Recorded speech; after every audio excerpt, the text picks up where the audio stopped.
February 13th, 1973. Almost midnight. A dojo in Kowloon that smells like sweat, blood, and broken dreams. Bruce Lee is about to destroy the man who will become the greatest action star of the next generation. Not out of cruelty, but out of mercy. But Jackie Chan doesn't know that yet. Right now, he only knows fear. This story kept secret for many decades. The night that separated legends from survivors. The night Jackie Chan learned that imitating Bruce Lee would destroy him, and that breaking his rules would set him free. Let me take you back to that room. Because what happened there changed everything you think you know about martial arts, Hollywood, and what it really means to be a hero. Hong Kong cinema, in early 1973, is a war zone. Shaw Brothers controls everything. Golden Harvest, the upstart studio, is fighting for survival. Bruce Lee is their nuclear weapon. The Big Boss exploded across Asia in 1971. Fist of Fury shattered records again. Way of the Dragon proved Bruce could direct, write, star, and dominate. Now he's filming Enter the Dragon with Warner Brothers. The first Hollywood-Hong Kong co-production. If it fails, Golden Harvest dies. If it succeeds, Bruce becomes untouchable. But Bruce Lee is exhausted. He's 32 years old, and his body is betraying him. His back injury from a weightlifting accident 2 years ago still haunts him. He's addicted to caffeine tablets to maintain his impossible schedule. 18-hour days. Fight choreography, acting, directing, teaching, dealing with Hollywood executives. And beneath all of that, a growing paranoia that someone is trying to steal his style, his philosophy, his legacy. It's eating him alive. The pressure to be perfect, to be the icon, to represent Chinese pride on the world stage. Every move scrutinized, every film must be better than the last. And Bruce knows this pace is unsustainable. Something will break. Enter Jackie Chan. Jackie is 21, nobody. A failed Peking Opera School graduate who can flip, kick, and bleed on command. He's worked as a stuntman on Bruce's films, fell downstairs in Fist of Fury, got kicked in the face in Enter the Dragon, never complained, always smiled, always watching Bruce with hungry eyes. Bruce has seen him. Bruce sees everyone. And Bruce has decided something about Jackie Chan that Jackie himself doesn't understand yet. Bruce thinks Jackie is wasting his potential by trying to be Bruce Lee, and if he doesn't intervene, Jackie will become just another casualty of the Bruce Lee phenomenon. February 12th. Late afternoon. Enter the Dragon wraps for the day. Jackie is icing his ribs in the corner. Another stunt gone wrong. Bruce walks past, stops, turns. Tomorrow night, midnight. My old training hall in Kowloon. Come alone. Jackie's blood freezes. You don't say no to Bruce Lee. You don't ask why. You just show up and hope you survive. Yes, Sefu. Bruce studies him for a long moment with those penetrating eyes. Then he nods once and walks away. Jackie doesn't sleep that night. He runs through every Bruce Lee move he knows in his cramped apartment. The 1-inch punch. The intercepting fist. The philosophy be water, my friend. He studies the films frame by frame, rewinding until the tracking gets fuzzy. He's determined to impress Bruce, to prove he deserves to be called a martial artist, not just a stuntman. He has no idea he's preparing for his own execution. The building is unmarked. Second floor above a closed herbalist shop. Jackie climbs the stairs. Each step echoes. The door at the top is half open. Dim light spills out. He pushes through. The room is empty, except for Bruce Lee. No students. No witnesses, just mirrors, training equipment, and a man who moves like violence given human form. Bruce is in a black training suit. No shoes. His eyes lock onto Jackie the moment he enters. There's something in that gaze Jackie has never seen before on a film set. This isn't the charismatic star. This isn't the philosophical teacher. This is something raw, hungry, almost cruel. Close the door. Jackie obeys. The click of the latch sounds like a prison cell. You've been watching me, Bruce says. It's not a question. Yes, Sifu. I study your films, your technique, that's your problem. Silence. Jackie's mind scrambles. Is this a test? A riddle? Bruce circles him slowly. Every move you make on set, you're copying me. Every stance, every rhythm. You think if you become good enough at imitating Bruce Lee, you'll become someone, you'll matter. I just want to learn. You want to steal. Bruce's voice drops to a whisper. But you can't, because you're not fast enough. Not disciplined enough. Not worthy enough. And tonight, I'm going to prove it to you. Jackie's hands start shaking. Sifu, I don't understand. Fight me. The words hang in the air like a death sentence. What? You want to be me? Then fight me. Show me you've learned something. Or admit you're just another failed acrobat playing dress-up. This is wrong. Every instinct in Jackie's body screams it. You don't fight Bruce Lee. That's not training. That's not teaching. But Bruce is already moving into a fighting stance, the famous stance from Enter the Dragon, and Jackie realizes with horror, Bruce isn't going to hold back. Bruce attacks first. Not with movie choreography. Not with theatrical key eyes and pauses for camera angles. This is pure speed. A jab that Jackie barely sees. He tries to block the way Bruce blocks in films. The impact nearly breaks his forearm. Wrong. Bruce's voice is ice. You're slow. Again. Another strike. Jackie shifts his weight, tries the intercepting fist technique. Bruce flows around it like water and drives a palm strike into Jackie's solar plexus. The air explodes from Jackie's lungs. He stumbles back, gasping, his diaphragm seized. You don't understand it. You're just mimicking the surface. Again. Jackie tries to reset. Let's breathe. Be water. He attempts a side kick. Bruce's signature weapon. Bruce catches his leg mid-air and sweeps the standing leg. Jackie crashes onto the hardwood floor. Pain shoots through his hip. Get up. Jackie staggers to his feet. His vision is blurry. Bruce is already in front of him. A slap across the face, not hard enough to injure, hard enough to humiliate. Is this what you learned from watching me? Pathetic imitation? Something breaks inside Jackie. Not his body. Something deeper. Pride, maybe. Or hope. He lunges forward with a wild combination, trying to overwhelm Bruce with volume. It's desperate. Sloppy. For a moment Bruce seems surprised by the aggression. Then he adapts. Bruce weaves through every strike like they're moving in slow motion. Then he counters. A spinning back fist that catches Jackie's jaw. Jackie tastes copper. Blood. Stop trying to be me. Bruce roars. The sound fills the room, terrifying in its intensity. You will never be me. You don't have the discipline. You don't have the philosophy. You don't have the speed. Bruce unleashes a combination that Jackie recognizes from Fist of Fury, the legendary flurry. But this isn't cinema. There's no quick cuts to hide the impact. Every strike lands. Ribs, shoulder, thigh. Jackie tries to defend, but his body won't respond fast enough. He's overwhelmed, outmatched, broken. Bruce backs off for a moment. Jackie is bent over, hands on knees, blood dripping from his split lip onto the floor. His lungs burn. His pride is shattered. And through the pain, one thought crystallizes with absolute clarity. If I keep trying to fight like Bruce Lee will kill me. Bruce speaks again, quieter now, almost disappointed. You're done. You'll never make it in this industry.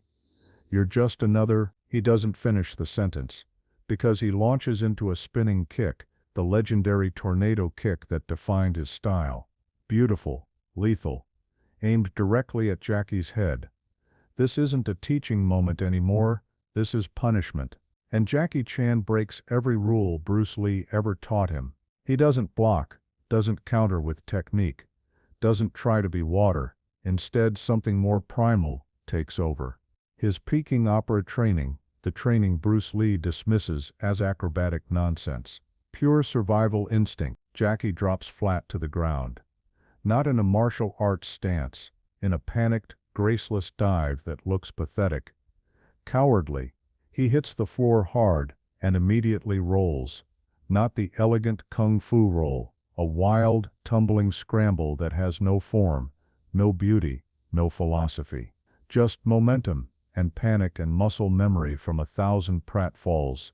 As Bruce's kick sails over him, Jackie's hand finds the wooden training bench against the wall, heavy, solid. And in that microsecond of pure animal survival, Jackie makes a choice that will define everything that comes after. He doesn't think, doesn't calculate, he just reacts. Jackie shoves the bench forward with all his remaining strength. It skids across the floor with a harsh scraping sound, moving directly into Bruce's landing zone. Bruce, mid-spin, his body committed to the rotation, sees it too late. His shin collides with the wooden edge. The crack echoes through the room. Everything stops. Time freezes. Bruce staggers, catches his balance. His face goes through expressions too fast to catalog. Pain, shock, disbelief, confusion. He stares at the bench, then at Jackie, who is still on the ground, panting, bleeding, but unbroken, alive. The bench lies between them like a line drawn in the sand. Silence. 5 seconds. 10. The only sound is Jackie's ragged breathing. Bruce's voice, when it comes, is completely different. The ice is gone. The anger is gone. What remains is curiosity. Pure, genuine curiosity. Like a scientist who's just observed something that contradicts everything he thought he knew. That wasn't kung fu. Jackie wipes blood from his mouth with the back of his hand. His hand is shaking uncontrollably, but his voice, when he speaks, is steady. Surprisingly steady, because for the first time tonight, he's not trying to impress anyone. He's just stating a fact. But it worked. Another pause. Longer this time. Bruce's eyes narrow, studying Jackie, like a puzzle he's finally solved. Like a code he's been trying to crack. You didn't try to counter me. You didn't defend with technique. You didn't apply any principle I've ever taught. You just survived. I couldn't beat you. Jackie slowly pushes himself into a sitting position. Everything hurts. His ribs, his jaw, his pride. But there's something else there too, something new, a tiny spark of understanding. So I changed the game. I didn't fight you. I fought the situation. Bruce limps slightly, testing his shin. It's not broken. The crack was wood on bone, not bone breaking, but it hurts. And that fact, that tiny victory of pain, that small proof that Bruce Lee is human and can be affected by the physical world, shifts something fundamental in the room's atmosphere. Bruce starts to laugh. Not mockery. Not the bitter laugh of defeat. Something else. Recognition, maybe. Or relief. Or the sound of a man who's been carrying an impossible burden and just realized he doesn't have to carry it alone. You're not a martial artist, Bruce says. And for the first time tonight, it doesn't sound like an insult. It sounds like an observation, a diagnosis, a truth, finally spoken aloud. You're a survivor, a trickster, someone who sees a problem and finds the strangest, most ridiculous solution that somehow works anyway. A D.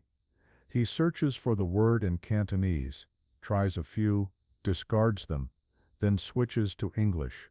A stuntman who thinks like a comedian, someone who's willing to look stupid, if it means staying alive. Jackie slowly stands, every muscle protesting. His legs shake, but they hold. Is that bad? Bruce walks to the mirror on the far wall. The mirror he's used for years to perfect his form, to study every angle of every technique, to pursue the impossible standard of perfection he sets for himself.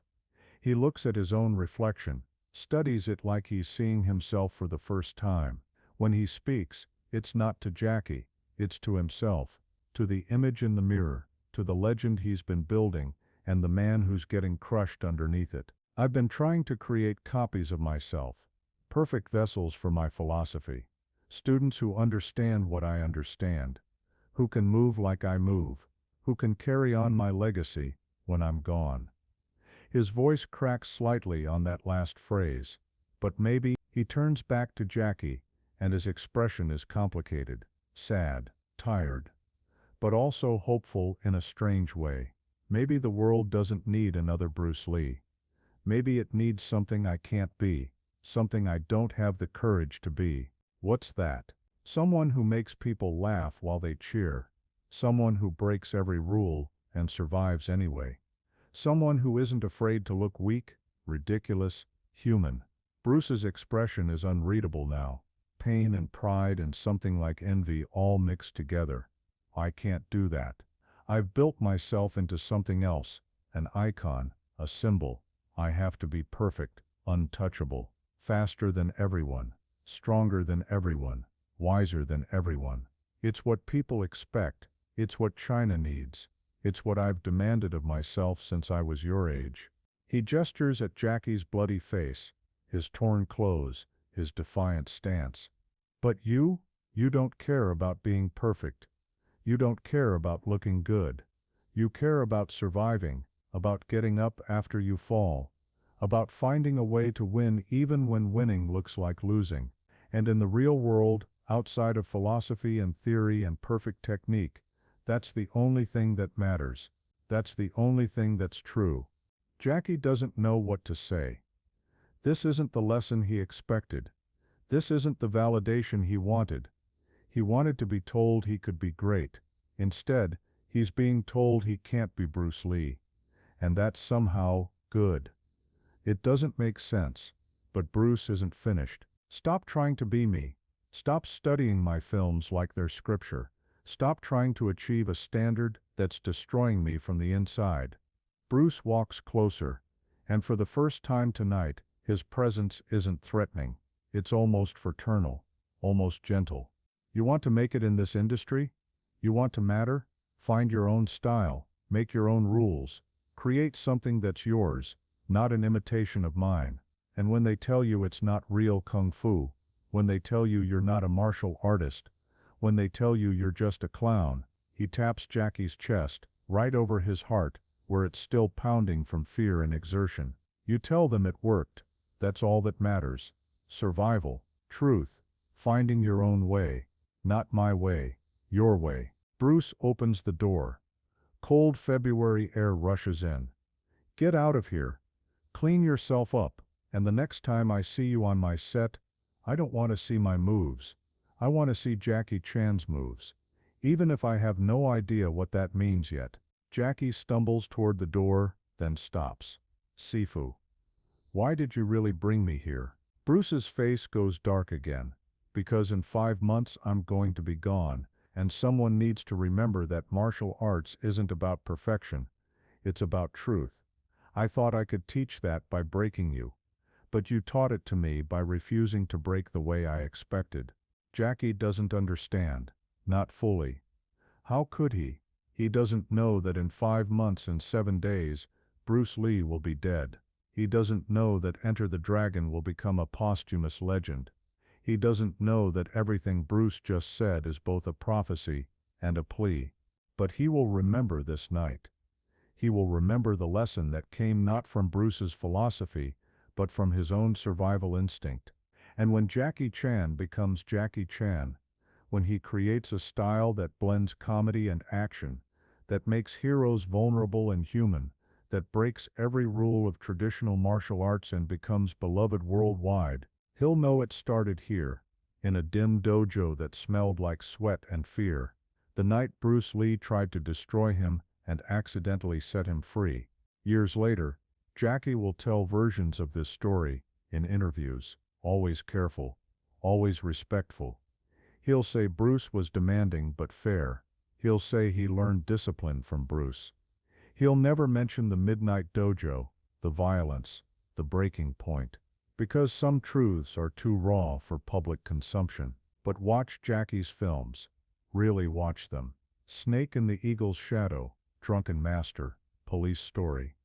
Every one of them is a rebellion against everything Bruce Lee represented. Where Bruce was untouchable, Jackie gets beaten. Where Bruce was serious, Jackie clowns. Where Bruce mastered his body, Jackie destroys his body for the laugh, for the gasp, for the humanity. And that's the secret Bruce Lee gave Jackie Chan that night. Not a technique, not a philosophy, but permission. Permission to fail visibly, permission to be imperfect, permission to survive on his own terms. Bruce Lee died trying to be a perfect legend.